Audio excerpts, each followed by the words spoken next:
El Consejo Potosino de Ciencia y Tecnología y Radio Universidad presentan La Neta de la Ciencia. Espacio informativo sobre todo lo acontecido en ciencia, tecnología e innovación En San Luis, México y el mundo. ¡Comenzamos!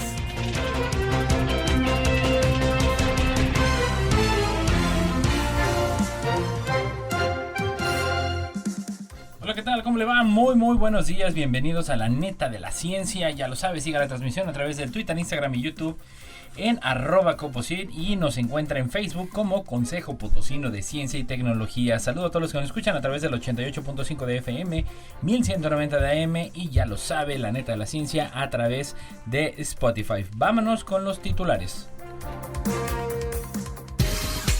titulares. Los ciclos glaciares determinaron la aparición del vino. ¿Qué es la longitud de Planck y por qué marca un límite en nuestra comprensión del universo? Nuevos hallazgos sobre los púlsares de tipo viuda negra. En el país, 5 millones de la población es analfabeta funcional, dicen expertos. Un estudio confirma daños en la retina de pacientes con Alzheimer. ¿La capacidad matemática de un niño puede ser herencia genética? El Banco Global de Heces que científicos están creando en Suiza para luchar contra la silenciosa extinción de las bacterias.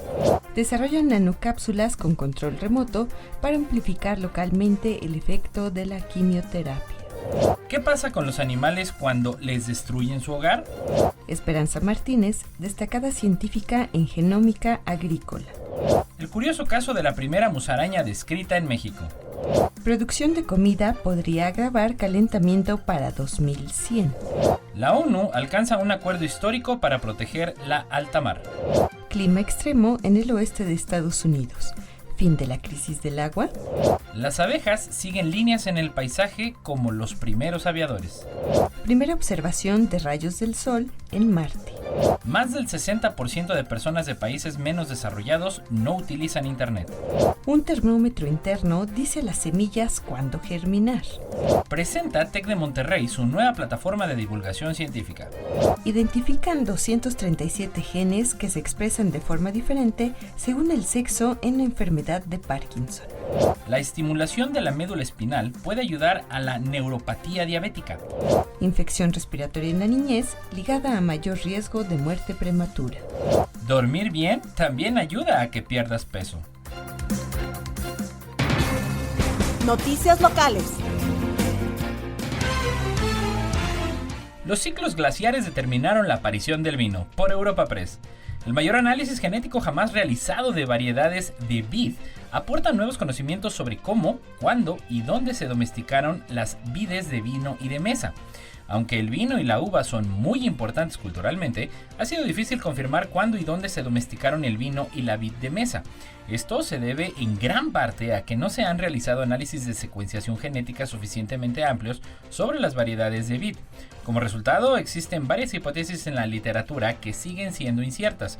Por ejemplo, los investigadores han pensado que la vid de vinificación cultivada, Vitis vinifera, tuvo una única domesticación en Asia Occidental, de la que proceden todas las variedades de vino, y que ocurrió antes de la llegada de la agricultura. También han pensado que la vid de vino se cultivó antes que la vid de uva de mesa. Ahora, la nueva investigación refuta ambas ideas. Basándose en los amplios datos genéticos de la vid estudiados, su informe demuestra que hubo 2 episodios de domesticación de la vid de vino cultivada en 2 lugares distintos, Asia Occidental y la región del Cáucaso, separados durante el último avance glaciar. Además, demostraron que estos procesos de domesticación tuvieron lugar hace 11.000 años en consonancia con la aparición de la agricultura y unos 4.000 años más tarde de lo que indicaban algunos estudios. Los datos genéticos también sugieren que las uvas de vino y de mesa se cultivaron al mismo tiempo y no primero la vid de vino. ¿Qué es la longitud de Planck y por qué marca un límite en nuestra comprensión del universo? Al pensar en el universo, nuestra mente tiende a irse a lo inimaginablemente inmenso, un espacio sin fronteras conocidas donde existe todo. Sin embargo, es lo inimaginablemente diminuto lo que constituye las piedras angulares de esa inmensidad y ofrece la oportunidad de comprender cómo funciona. Observando cómo se comportan sus componentes en las escalas más mínimas posibles, podremos entender cómo se unen para crear este mundo y más. Esa es una de las principales razones por las que hemos querido saber qué es lo más pequeño del mundo. Un salto de tiempo más tarde se descubrió el átomo y se creyó indivisible, hasta que se revelaron protones, neutrones y electrones en su interior. ¿Eran esas las partículas fundamentales? No, los protones y neutrones están formados por 3 quarks cada uno. Esto parece no tener fin, así que cortemos por lo sano. Una de las longitudes más pequeñas que se ha medido es el límite superior del radio del electrón, que es de 10 a la 22 metros. Pero esto no quiere decir que es lo más pequeño que existe. Resulta que lo más pequeño del mundo que conocemos es un espacio. Es como cuando estás nadando bajo el agua y toda ella te rodea de manera continua. Sabemos que está compuesto de moléculas como pequeños granos unidos unos con los otros. Lo mismo sucede con el espacio que nos rodea. Nuevos hallazgos sobre los púlsares de tipo viuda negra por el mundo. Se ha descubierto en plena acción a un púlsar que se encuentra devorando a su estrella compañera. Son los que se denominan viudas negras. Existe una subclase de estos, los del lomo rojo, que actúan sobre estrellas más masivas, pero sorprendentemente parece que hay un tipo de estrellas de masa intermedia que permanece a salvo de este proceso de destrucción. Las estrellas de masas superiores a 10 veces la del Sol, cuando llegan al final de sus vidas por agotar su combustible nuclear, explotan como supernovas. La región interior de la estrella, cuyo peso deja de ser mantenido por la energía de las reacciones de fusión nuclear, se desploma sobre sí misma, colapsando para dejar como residuo una estrella hiperdensa conocida como estrella de neutrones. Estos residuos estelares giran muy rápidamente, generando pulsos periódicos de ondas de radio, por lo que también se conocen como púlsares. Muchos púlsares forman parte de sistemas estelares binarios. En este caso, el intenso campo gravitatorio del pulsar va robando masa de una estrella compañera como si fuese devorando. Situación ilustrada que se da a partir de la cercanía de estas. Por eso, estas binarias han pasado a denominarse sistemas viuda negra. Las estrellas, parcialmente devoradas por otros monstruos cósmicos, se ven abocadas a determinar sus días consumiéndose mientras liberan grandes cantidades de energía en forma de radiación gamma y rayos X, aunque también emiten llamaradas en que van de ultravioleta a las ondas de radio pasando por el visible. Se ha descubierto un nuevo astro de este estilo, pero de características extraordinarias. Se trata del conocido como J1408, un pulsar pillado en el acto de destruir a su estrella compañera mientras gira a su alrededor en una órbita vertiginosa de tan solo 3 horas de periodo. Por el descubrimiento, Sweetheart y sus colaboradores partieron de la identificación en unas observaciones realizadas por el telescopio espacial de rayos gamma Fermi. A continuación utilizaron 2 telescopios de rayos X, otros 2 ópticos, un radiotelescopio y los datos del telescopio espacial Gaia. Mediante la combinación de todo este conjunto de datos obtenidos con herramientas tan dispares, como si se tratase de completar un gran rompecabezas, el equipo ha sido capaz de demostrar y de hacerlo de manera concluyente, que tenemos ante nosotros esta viuda negra en pleno acto de cazar. Sorprendentemente, no parece haber una continuidad entre las propiedades de los púlsares viuda negra y los del lomo rojo. Los primeros parecen alimentarse de todo tipo de estrellas con masa inferior a 7 centésimas de nuestro Sol, mientras que los del lomo rojo se dedican a las de masa superior a 1/10 de masa solar, llegando a conocerse alguno que está devorando a una estrella de masa similar a la del Sol. Y desde F, en el país 5 millones de la población es analfabeta funcional. El 4.7% de la población mexicana, es decir, cerca de 5 millones de personas, es analfabeta funcional, una cifra que podría aumentar y que coloca a México como uno de los países de América Latina con mayor rezago en la lectura, alertó el Instituto Educativo Común. El presidente para México y Centroamérica de la Academia Internacional, Luis Chiva Ramayoni, señaló en un comunicado que el país está por debajo de los estándares, tanto globales como regionales, en rendimiento escolar, en lectura y matemáticas. Sin embargo, destacó que la lectura se ha resentido más después de 3 años marcados por el coronavirus. México muestra un mayor rezago en lectura, donde está un grado debajo de América Latina, y es una realidad que se verifica en los informes que se realizan sobre el tema. Así lo dijo Chiva Ramayuni. El mayor retraso se observa especialmente en primaria baja y en niños de quinto grado que prácticamente no saben leer ni escribir. La alerta surgió después de realizar pruebas de lectura a más de 6.000 niños en todo el país, 2.000 de ellos en Jalisco, en las que se detectaron deficiencias que podrían conducir a un aumento del analfabetismo funcional. El analfabetismo funcional, ahondó la institución educativa, consiste en la falta o insuficiencia de la habilidad para leer y escribir y con ello poder participar adecuadamente en una sociedad y en la vida académica. Gabriela Córdoba Cortés, gerente para Zona Occidente de Kumon, agregó que de acuerdo con estadísticas oficiales, los mexicanos solo leen 3.7 libros al año, uno de los niveles más bajos a nivel global. Por ello, destacó la importancia de las clases extraescolares después de que cerca del 80% de los alumnos no aprovechasen las clases a distancia impartidas durante la pandemia. Un estudio confirma daños en la retina de pacientes con Alzheimer, por Europa Press. Investigadoras del Cedars-Sinai Medical Center de Estados Unidos han realizado un análisis más exhaustivo hasta la fecha de los cambios en la retina y de cómo esos cambios se corresponden con las alteraciones cerebrales y cognitivas en pacientes con enfermedad del Alzheimer. Su análisis, publicado en la revista científica Acta Neuropatológica, es un paso importante hacia la comprensión de los complejos efectos de la enfermedad del Alzheimer en la retina, especialmente en las primeras fases del deterioro cognitivo. El Alzheimer destruye progresivamente la memoria y la capacidad cognitiva.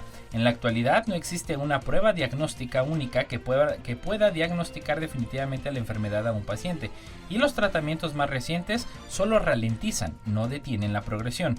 Los investigadores analizaron muestras de tejido retiniano y cerebral recogidas a lo largo de 14 años de 86 donantes humanos, el mayor grupo de muestras de retina de pacientes humanos con enfermedad de Alzheimer y deterioro cognitivo leve estudiado hasta ahora. Compararon muestras de donantes con función cognitiva normal con las de aquellos con deterioro cognitivo leve en las fases más tempranas de la enfermedad de Alzheimer y con las de aquellos con demencia de Alzheimer en fases más avanzadas. Los investigadores exploraron las características físicas de las retinas de estos pacientes, midiendo y cartografiando marcadores de inflamación y pérdida celular funcional, y analizaron las proteínas presentes en los tejidos retinianos y cerebrales.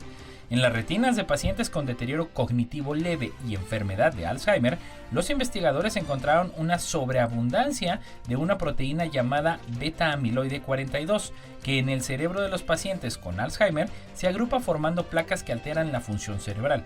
También comprobaron una acumulación de proteína beta-amiloide en las células ganglionares, que son las que transmiten la información visual de la retina al nervio óptico. Y nuestra siguiente neta, ¿se ha preguntado usted alguna vez si la capacidad matemática de un niño puede ser herencia genética?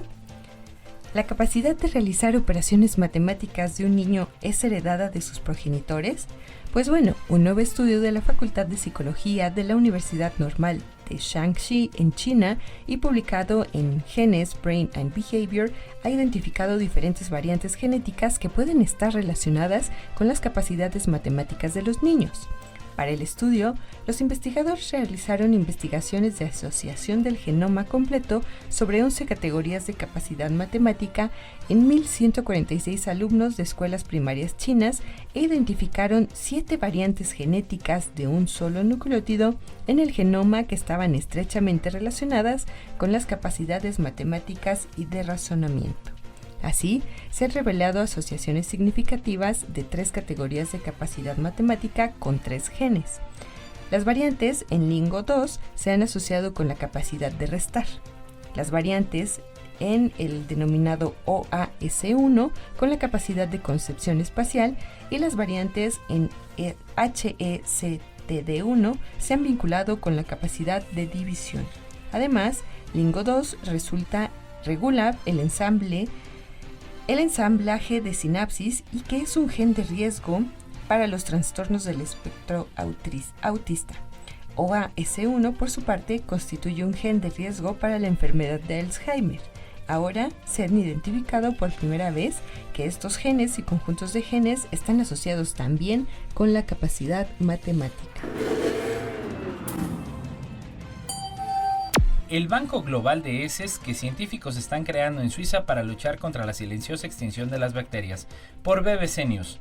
Diferentes especies de bacterias están en peligro de extinción y la mejor manera de preservarlas es depositar muestras de heces y otros materiales biológicos de todo el mundo en una gran bóveda ubicada en Suiza. Esta es la propuesta de un grupo de científicos que ya han comenzado a trabajar en esta colección de microorganismos. Los investigadores argumentan que este esfuerzo es fundamental para comprender mejor el papel que muchos de estos seres vivos juegan en nuestra salud. En el futuro, la iniciativa, que reúne a universidades de varias partes del mundo, también puede dar como resultado nuevos tratamientos para varias enfermedades crónicas no transmisibles, como la obesidad y el asma. Pero, ¿cuál es la importancia de crear este banco de heces y qué hay detrás de esta desaparición generalizada de bacterias en todo el mundo? Conocido como Microbiota Vault, bóveda de microbiota, el proyecto se encuentra en fase piloto, que se inspiró en otra iniciativa similar. Un banco de más de 1.1 millones de tipos de semillas de todo el planeta ubicado en Svalbard, un archipiélago que pertenece a Noruega. El objetivo del banco de semillas es almacenar estos materiales en un lugar seguro y así tener una reserva que garantice el suministro de alimentos en el futuro, en caso de que estas especies desaparezcan de la naturaleza por alguna razón, lo que pondría en peligro la seguridad alimentaria. La microbióloga María Gloria Domínguez Bello, que lidera la iniciativa internacional, explica a BBC News Brasil que la diversidad de estos seres microscópicos se ha reducido drásticamente en las últimas décadas. Vale la pena recordar que la microbiota intestinal es un sistema complejo de microorganismos que reside en el sistema digestivo. Y bueno, en nuestra siguiente neta, un equipo internacional con colaboración del Instituto de Microelectrónica de Barcelona, del Consejo Superior de Investigaciones Científicas, ha desarrollado nanocápsulas magnetoplasmónicas biodegradables a base de hierro metálico y cargadas de fármaco de quimioterapia, que se controlan externamente con campos magnéticos y luz para erradicar tumores con una concentración ultra baja del fármaco. Estos primeros resultados, publicados en la revista científica ACS Nano, son producto de una investigación conjunta entre el Instituto de Microelectrónica de Barcelona, el Instituto Catalán de Nanociencia y Nanotecnología y la Universidad Hebrea de Jerusalén. Los ensayos terapéuticos in vitro se han realizado en ratones sobre modelos de tumores de mama humano y los resultados han sido satisfactorios, eliminando los tumores con la administración intravenosa del fármaco encapsulado en dimensiones nanométricas, en una concentración entre 200 y 500 veces más baja que su ventana terapéutica.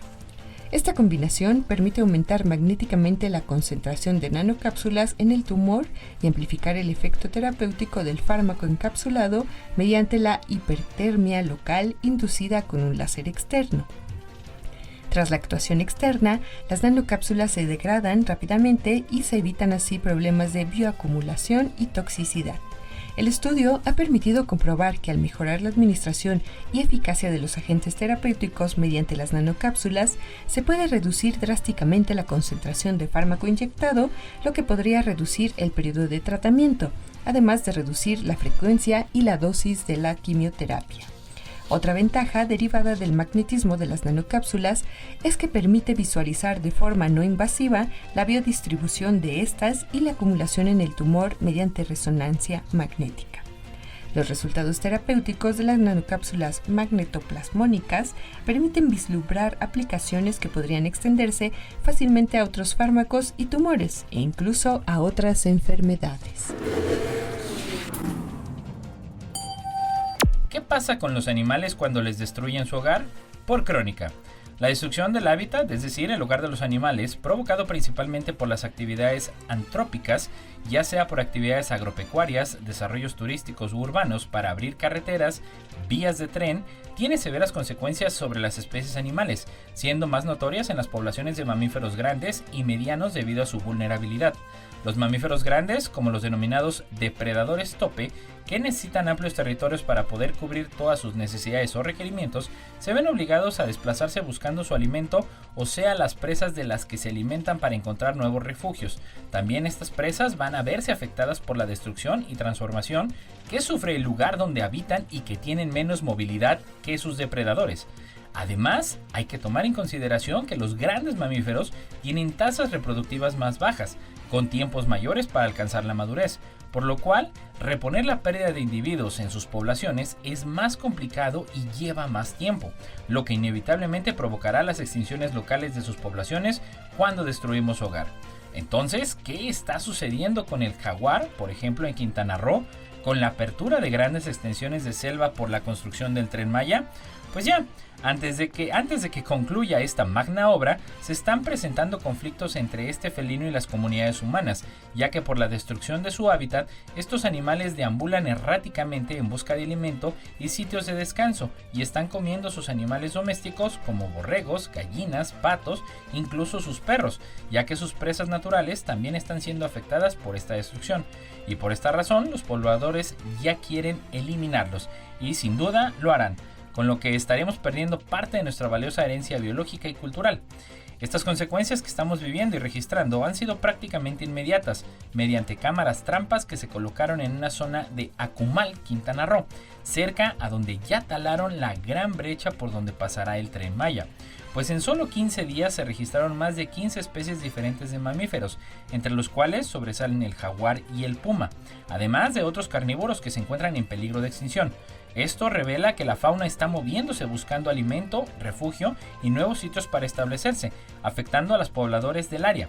Vemos que en el futuro cercano de esta riqueza de fauna que habita a estas selvas, que están siendo impactadas por esta obra magna, desgraciadamente están viéndose seriamente afectadas y sus poblaciones pueden desaparecer rápidamente sin que se pueda vislumbrar una solución, debido a que su hogar, el ambiente en el que habitan, está siendo destruido. Y bueno, la siguiente neta se relaciona con una convocatoria que está actualmente abierta y que pues bueno, invitamos a todas las mujeres a participar. Y es que Esperanza Martínez, destacada científica en genómica agrícola, pues bueno, desde 1998 se otorga el premio L'Oréal UNESCO, la mujer y la ciencia a las científicas más reconocidas en diversas áreas del conocimiento.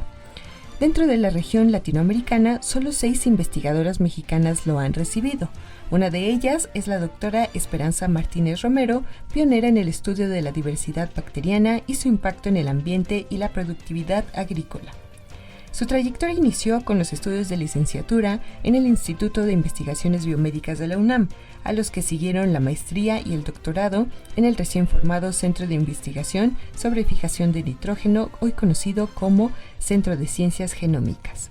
La investigadora relata que la genómica es un área de estudio fascinante, pues ha permitido investigar sobre los genomas de las bacterias y ha penetrado en distintas áreas del conocimiento como la ecología, la evolución, la medicina, la paleogenómica y las ciencias forenses.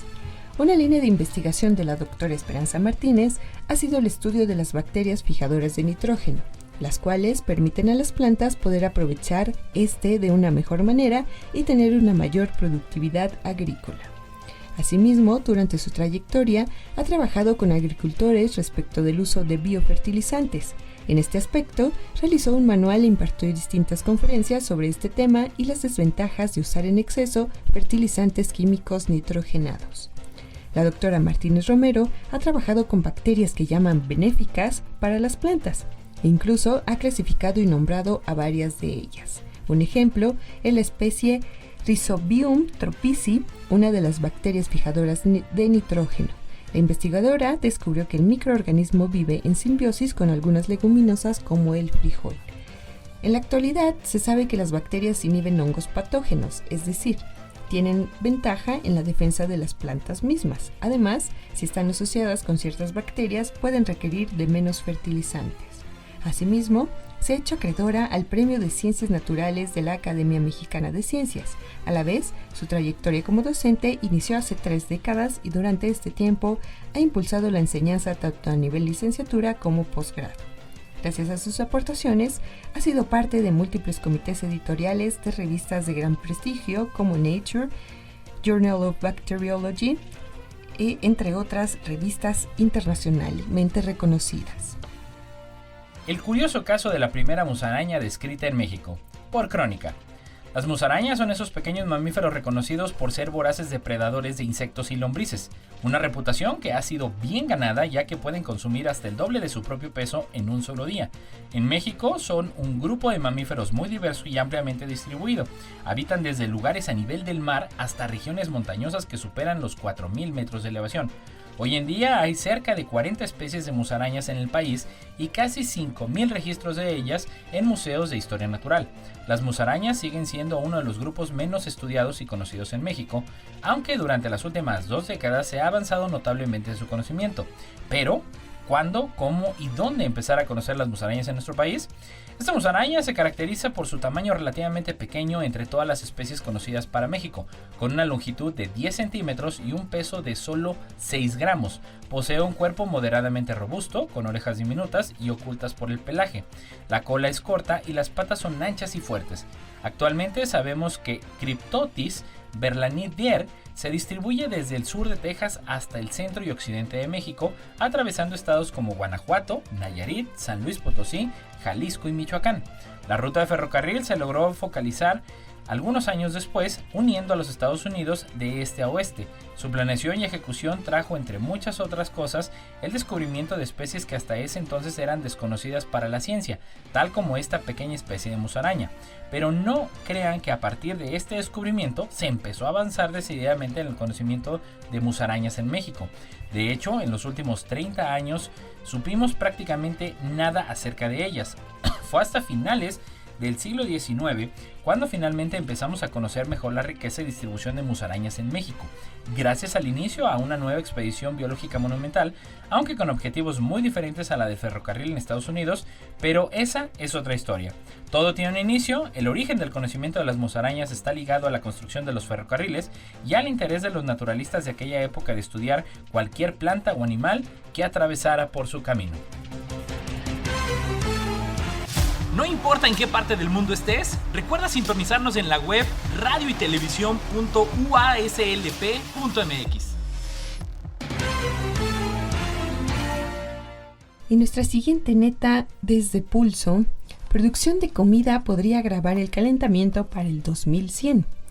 Las emisiones de gases de efecto invernadero por la manera en que los seres humanos producen y consumimos alimentos podría añadir casi 1 grado de calentamiento al clima de la Tierra para el año 2100 según un nuevo estudio.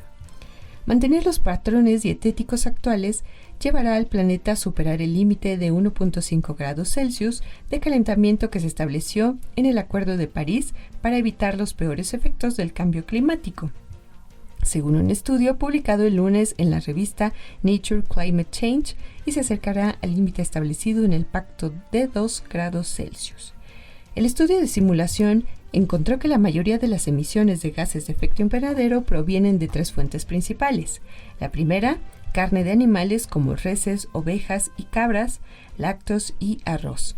Cada una de estas 3 fuentes representa al menos el 19% de la contribución alimenticia al calentamiento del planeta según el estudio. La carne es la que más contribuye con un 33%. Todos estos alimentos emiten grandes cantidades de metano, un potente gas de efecto invernadero con un poder de calentamiento 80 veces mayor al dióxido de carbono por la manera en la que se producen actualmente. Los investigadores calcularon que el metano representará el 75% de la porción alimenticia del calentamiento para el año 2030, mientras que buena parte del resto será por dióxido de carbono y óxido nitroso. Ivanovich y sus colegas de la Universidad de Florida y el Fondo para la Defensa del Medio Ambiente calcularon los 3 principales gases que produce cada tipo de alimento durante su tiempo de vida basándose en los patrones actuales de consumo. Luego, ampliaron las emisiones anuales a lo largo del tiempo por gas, basándose en 5 proyecciones demográficas distintas. Posteriormente, utilizaron un modelo climático que el Panel de las Naciones Unidas sobre Cambio Climático usa frecuentemente para simular los efectos de dichas emisiones en el cambio en la temperatura del aire en la superficie. La ONU alcanza un acuerdo histórico para proteger la alta mar, por DW. Tras 5 rondas de conversaciones, los negociadores de más de 100 Estados miembros de la ONU llegaron a un acuerdo legal vinculante para conservar y garantizar el uso sostenible de la biodiversidad oceánica. El consenso se logró tras más de 15 años de debates. La pesca, el transporte marítimo, el turismo y la protección oceánica están controlados por unas 20 organizaciones. Sin embargo, sus regulaciones solo se aplican a una distancia de 370 kilómetros de la costa. Después, comienzan las aguas internacionales y los estados no tienen poder de decisión sobre ellas. Y aunque el alta mar constituye más de la mitad de la superficie de la Tierra y el 61% de todos los océanos, solo el 1% de las aguas internacionales está bajo protección. El acuerdo, en gran medida, depende de la ratificación de cada estado, también de los que tendrán que modificar sus leyes para implementarlo, advirtió Mina Epps, jefa de la Unión Internacional para la Conservación de la Naturaleza.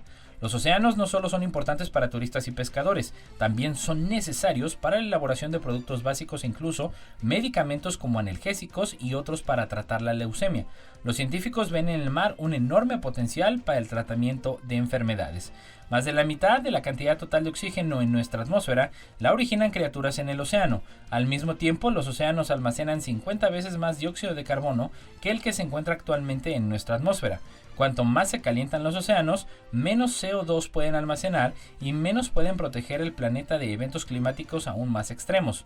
Si la temperatura sigue aumentando al ritmo actual, los científicos creen que muchos mariscos como los mejillones y los caracoles no sobrevivirán a la acidificación de los océanos. Si aumenta el contenido de CO2 en el agua de mar, cambia el pH de agua en el agua y la creciente acidez dificulta la creación de las conchas calcáreas de los animales. Esto desequilibra biosferas enteras y podría amenazar sectores económicos enteros como la cría de ostras y mejillones. El aumento de la temperatura en la atmósfera provocado por la quema de carbón, petróleo y gas también cambia las corrientes oceánicas a medida que el agua se calienta. Esto puede significar la muerte de muchas criaturas como los corales. Si nada cambia, la mitad de todos los habitantes del mar estará en peligro crítico a finales de este siglo, según estimaciones de la UNESCO. Esto significa que tenemos que usar los mares de manera que no los dañemos y solo en la medida en que puedan regenerarse por sí solos. Y la siguiente neta. Desde hace 2 meses, en el usualmente soleado oeste de Estados Unidos, se suceden uno tras otro fenómenos meteorológicos extremos. El país, especialmente castigado por el cambio climático, se encuentra actualmente de una megasequía. Sin embargo, desde principios de año ha llovido mucho en esta región, donde por lo general escasea el agua. El invierno de este año se perfila como uno de los más nevados jamás registrados. Aquí en Sierra Nevada y en otras localidades, las tormentas invernales han dejado enormes cúmulos de nieve. Normalmente, las nevadas cubren 1/3 de las necesidades de agua de California. Los extremos climáticos son casi la norma. Los expertos señalan que California ha vivido en la última década algunos de los años con menos nieve, pero también algunos de los años con más nieve de su historia. Sin embargo, estos inviernos nevados no cambiaron su persistente sequía. Las fuertes lluvias de principios de año han tenido un efecto positivo en los niveles de las aguas subterráneas. Sin embargo, según los expertos, probablemente haría falta que varios inviernos así para que esos niveles, que han descendido notablemente tras años de sequía, volvieran a la normalidad.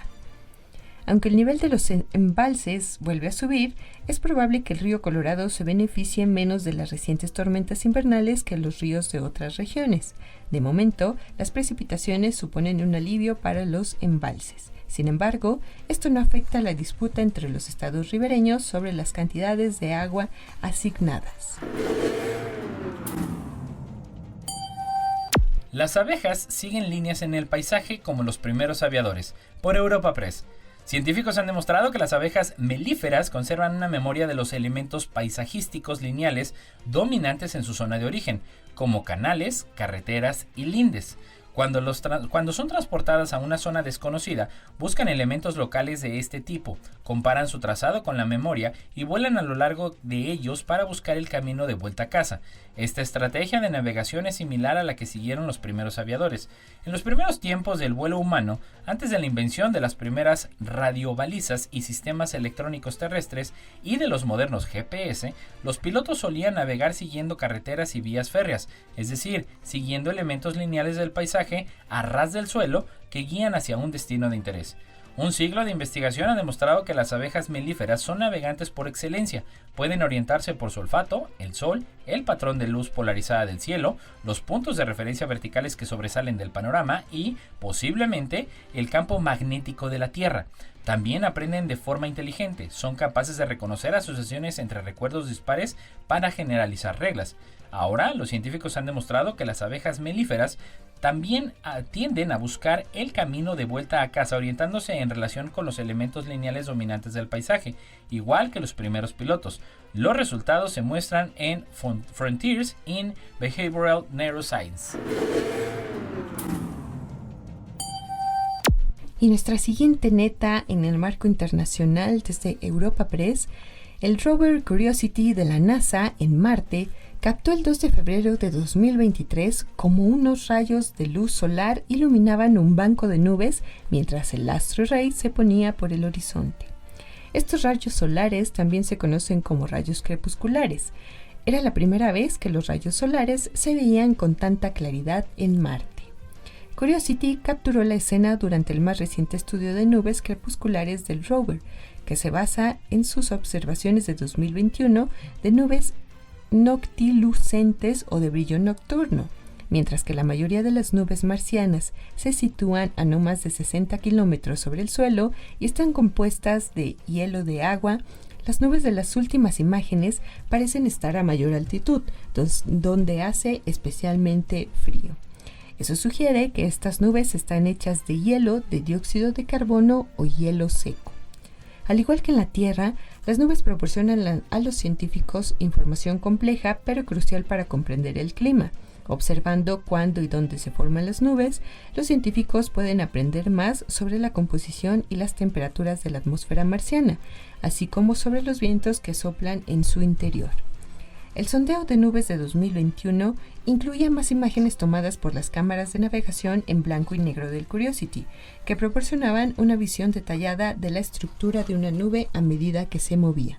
Pero el estudio reciente, que comenzó en enero y terminaría a mediados de marzo, se basa más en la cámara en color Mastcam del rover, que ayuda a los científicos a ver cómo crecen las partículas de las nubes con el tiempo. Además de la imagen de los rayos solares, Curiosity captó el 27 de enero un conjunto de nubes de colores con forma de pluma. Cuando son iluminadas por la luz solar, ciertos tipos de nubes pueden crear un espectáculo parecido al arco iris llamado iridiscencia. Más del 60% de personas de países menos desarrollados no utilizan Internet. Por F.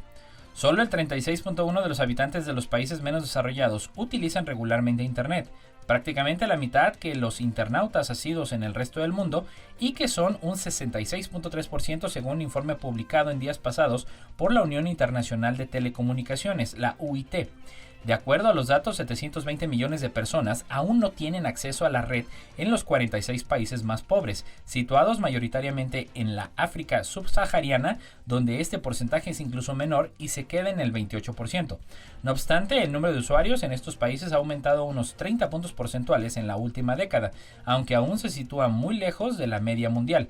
Por estados, Bután es el país del grupo de los menos avanzados en el que más personas utilizan Internet, 85.6%, seguido por Tuvalu, 76.6%, y Djibouti, con 68.9%. Por contra, la República Centroafricana, Sudán del Sur y Burundi son los países que cierran el listado de la UIT. El único país americano que forma parte de este grupo de países es Haití, donde el 38.9% de la población es usuaria de Internet. La brecha digital no es la única para los habitantes de estos países. La diferencia entre los hombres que utilizan Internet, un 43%, y las mujeres que lo hacen, un 30%, es de 13 puntos porcentuales. También se aprecian diferencias entre los jóvenes de 15 a 24 años. Utilizan Internet el 48% de los mismos, y la población más adulta, entre quienes solo el 33% son usuarios de la red. Del mismo modo, solamente el 28% de las personas que viven en las zonas rurales de estos países utilizan Internet, frente al 52% que lo hacen en las ciudades. La UIT atribuye en parte estas diferencias a los elevados precios de los servicios de banda ancha y a los de redes de datos móviles, y es que el precio de una suscripción base es 4 veces más caro para una persona en un país pobre que para una persona en un país desarrollado, si se toma en cuenta su nivel de ingresos. Y bueno, seguimos con las netas que nos sorprenden de la naturaleza, y es que un termómetro interno dice a las semillas cuándo germinar. Las semillas cuentan con un termómetro interno que puede retrasar o incluso bloquear la germinación si las temperaturas son demasiado elevadas para la futura plántula. Este es el descubrimiento de un equipo suizo dirigido por científicos de la Universidad de Ginebra que puede ayudar a optimizar el crecimiento de las plantas en el contexto del calentamiento global. Estos resultados pueden leerse en la revista Nature Communications. Las semillas recién formadas están latentes, son incapaces de germinar. Al cabo de unos días, las semillas despiertan y adquieren la capacidad de germinar durante la estación favorable para el crecimiento de las plántulas y la producción de nuevas semillas. Sin embargo, las semillas no latentes aún pueden decidir su destino. Por ejemplo, una semilla no latente sometida repentinamente a temperaturas excesivamente altas, superiores a los 28 grados centígrados, puede bloquear la germinación. Este mecanismo de represión por la temperatura, denominada termoinhibición, permite una regulación muy fina. En efecto, una variación de solo 1 a 2 grados centígrados puede retrasar la germinación de una población de semillas y aumentar así las posibilidades de supervivencia de las futuras plántulas. En efecto, las plántulas también perciben los cambios de temperatura y un ligero aumento de esta favorece el crecimiento del tallo. Esta adaptación es similar a la que se observa cuando una plántula se encuentra a la sombra de otra. Se alarga para escapar de la sombra y exponerse a la luz del sol, más favorable para la fotosíntesis. Estas variaciones son detectadas por una proteína sensible a la luz y a la temperatura, el fitocromo B, que normalmente actúa como freno de crecimiento vegetal. Un aumento de 1 a 2 grados centígrados favorece la inactivación del fitocromo B, lo que la hace menos eficaz para impedir el crecimiento. Presenta TEC de Monterrey su nueva plataforma de divulgación científica, por Crónica. Con el objetivo de dar a conocer dentro y fuera de México el trabajo de más de 1,000 investigadores que trabajan en sus 26 campus, el Tecnológico de Monterrey presentó una nueva plataforma digital de periodismo y divulgación de la ciencia llamada Tech Science, que ofrece al público noticias, reportajes, videos, podcasts e infografías en español y en inglés. El proyecto editorial fue presentado oficialmente por el vicepresidente de investigación del Tecnológico, Guillermo Torre, como parte del Tech Science Summit 2023 realizado en Monterrey. En este mismo marco, los periodistas que elaboraron los contenidos de la plataforma presentaron detalladamente su trabajo a representantes de medios de comunicación, entre los que estuvo presente Crónica. El equipo que se constituyó para crear Tech Science reúne a periodistas, diseñadores y especialistas en redes con un largo recorrido en medios como Expansión, El Universal, El País, Milenio, El Financiero, Forbes y Newsweek, entre otros. La misión con la que nacen es acercar la ciencia a los públicos que normalmente no se interesan en este tipo de actividades. Para ello adoptan un compromiso con el rigor en el manejo de datos, pero al mismo tiempo ser muy atractivos con herramientas multimedias y una identidad gráfica fresca e innovadora. El proyecto también tendrá un espacio dedicado a artículos de divulgación científica que serán escritos por investigadores del TEC, basados en sus papers ya publicados en revistas indexadas, pero redactados para un público no especializado. Esos artículos de divulgación serán sometidos a un proceso de revisión simple, ciego, y próximamente esa misma plataforma será reconocida por el Sistema de Información Académica Latindex, especializado en revistas académicas editadas en Iberoamérica. Adicionalmente, se ofrecerán al público infografías para explicar al público, con soluciones visuales, procesos complejos. Toda la planeación editorial será acompañada por un consejo de expertos, donde hay decanos de las diferentes escuelas del TEC de Monterrey. Actualmente, el Tecnológico de Monterrey cuenta con 32 grupos de investigación y ha creado 3 institutos para investigar problemas que involucran a grandes grupos de la población: investigación en obesidad, futuro de la educación y materiales avanzados. Todos ellos buscan ser interdisciplinarios. casi para despedirnos de las netas del día de hoy, la Unidad de Bioinformática y Bioestadística del Centro de Investigación Príncipe Felipe de Valencia, que lidera Francisco García García, ha identificado un conjunto de mecanismos moleculares que pueden explicar las diferencias por sexo en la enfermedad de Parkinson. Este equipo del Centro de Investigación ha demostrado que existen perfiles distintos entre hombres y mujeres con Parkinson en inflamación, disfunción mitocondrial y estrés oxidativo. Los investigadores han encontrado 237 genes que muestran una expresión significativamente diferencial en la sustancia negra, la zona del cerebro con mayor afectación en esta enfermedad y donde se encuentran las neuronas que transmiten y conducen la dopamina, ha explicado la Generalitat Valenciana en un comunicado. Según el investigador Francisco García García, la identificación de nuevos marcadores de esta enfermedad que tengan en cuenta de forma específica el sexo permitirá un avance en el desarrollo y aplicación de una medicina personalizada para favorecer la precisión en los diagnósticos y pronósticos. En este exhaustivo trabajo se han revisado todos los estudios de la enfermedad de Parkinson con información relativa a ambos sexos. Se han analizado los datos de cada uno de ellos y se han integrado mediante una estrategia computacional basada en técnicas de metaanálisis. La estimulación de la médula espinal puede ayudar a la neuropatía diabética, por Europa Press. Las personas con neuropatía diabética dolorosa podrían obtener alivio de la estimulación de alta frecuencia de la médula espinal, según un estudio preliminar presentado en la 75ª reunión anual de la Academia Americana de Neurología. La neuropatía diabética es una lesión nerviosa debida a la diabetes que puede provocar dolor y entumecimiento, sobre todo en manos y pies, y que afecta a alrededor del 25% de los pacientes con diabetes. En el estudio participaron 216 personas que presentaban síntomas dolorosos de neuropatía diabética desde hacía al menos un año y que no respondían a los medicamentos. La mitad recibió estimulación medular y tratamiento médico habitual durante 6 meses. La otra mitad solo recibió el tratamiento médico habitual. A los 6 meses, las personas tenían la opción de cambiar al otro tratamiento. El seguido duró un total de 2 años. La estimulación de la médula espinal consiste en implantar un dispositivo bajo la piel. El dispositivo estimula eléctricamente la médula espinal para cortar las señales de dolor que llegan al cerebro. Después de 6 meses, las personas que recibieron estimulación registraron una disminución del 76% en la cantidad media de dolor, mientras que las personas que no recibieron estimulación tuvieron un aumento de 2% en la cantidad media de dolor. En las pruebas de función motora, sensibilidad y reflejos, se observaron mejoras en el 62% de los que recibieron estimulación, frente al 3% de los que solo recibieron medicación. El 93% de las personas que solo recibían medicación y cumplían los requisitos para pasar a la estimulación optó por recibirla al cabo de 6 meses, mientras que ninguna de las que recibió la estimulación quiso seguir recibiendo solo medicación.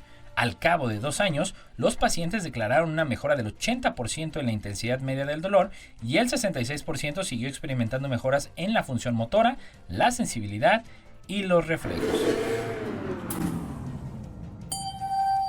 Y bueno, nuestra casi última neta del día de hoy, infección respiratoria en la niñez ligada a mayor riesgo de muerte prematura. Padecer una infección respiratoria como bronquitis o neumonía durante la primera infancia se ha vinculado a un mayor riesgo de muerte temprana por enfermedades respiratorias en la edad adulta, en un estudio publicado este martes en The Lancet. La investigación, realizada con datos de 3.589 británicos de 1946 a 2019, halló que aquellos que sufrieron una infección del tracto respiratorio inferior antes de los 2 años tienen un 93% más de probabilidades de morir prematuramente entre los 26 y los 73 años por enfermedades respiratorias, al margen de factores socioeconómicos y de si fumaban o no. El análisis arrojó una tasa del 2.1% de muerte prematura de adultos por enfermedades respiratorias entre quienes tuvieron una infección en la primera infancia, frente a un 1.1% entre los que no la padecieron. Este es el primer estudio de su tipo que abarca casi 8 décadas, y aunque tiene limitaciones, por ejemplo, no registra si la persona afectada fue un bebé prematuro o si había fumadores en su entorno, sirve para alertar de que las muertes prematuras por patologías respiratorias en la edad adulta pueden tener su origen en la niñez y no estar necesariamente relacionada con hábitos como el tabaquismo.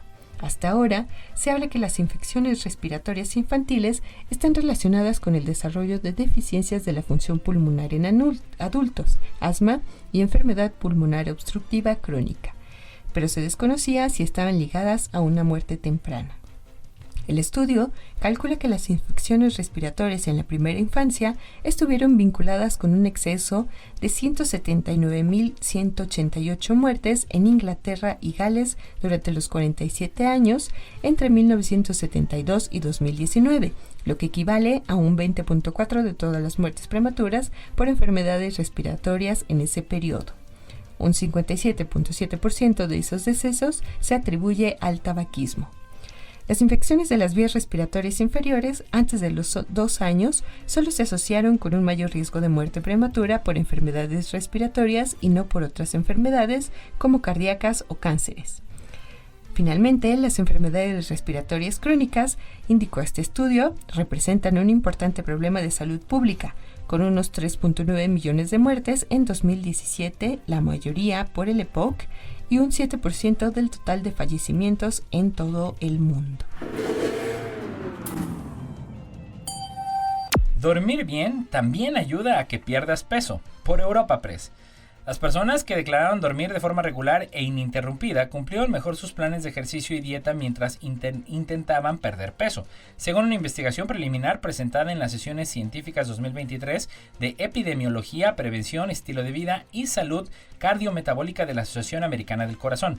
Los investigadores examinaron si la buena salud del sueño estaba relacionada con la adherencia de las personas a las diversas modificaciones del estilo de vida prescritas en un programa de pérdida de peso de 12 meses.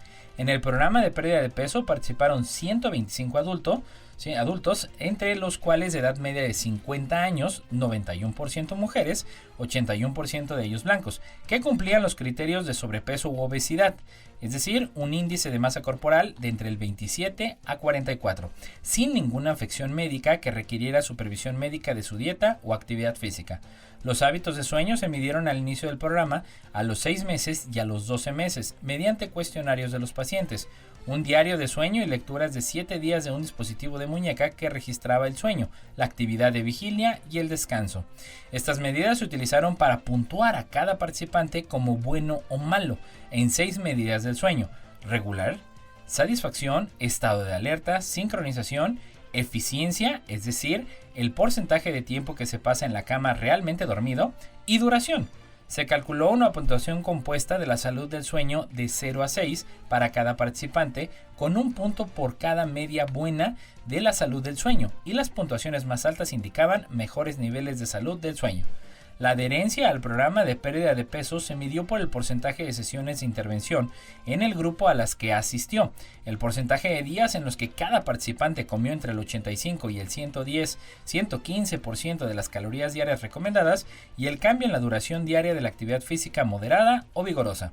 Los participantes informaron de su ingesta calórica diaria mediante una aplicación de teléfono, y los investigadores midieron su actividad física con un acelerómetro que llevaba en la cintura durante una semana al inicio del estudio, a los 6 y a los 12 meses.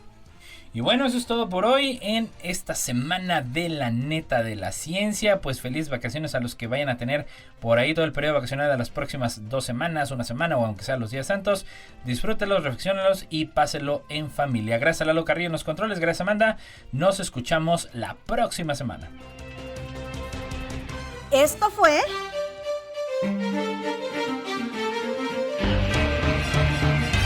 La neta de la ciencia. Noticiero de Ciencia, Tecnología e Innovación. Presentado por el Consejo Potosino de Ciencia y Tecnología y Radio Universidad.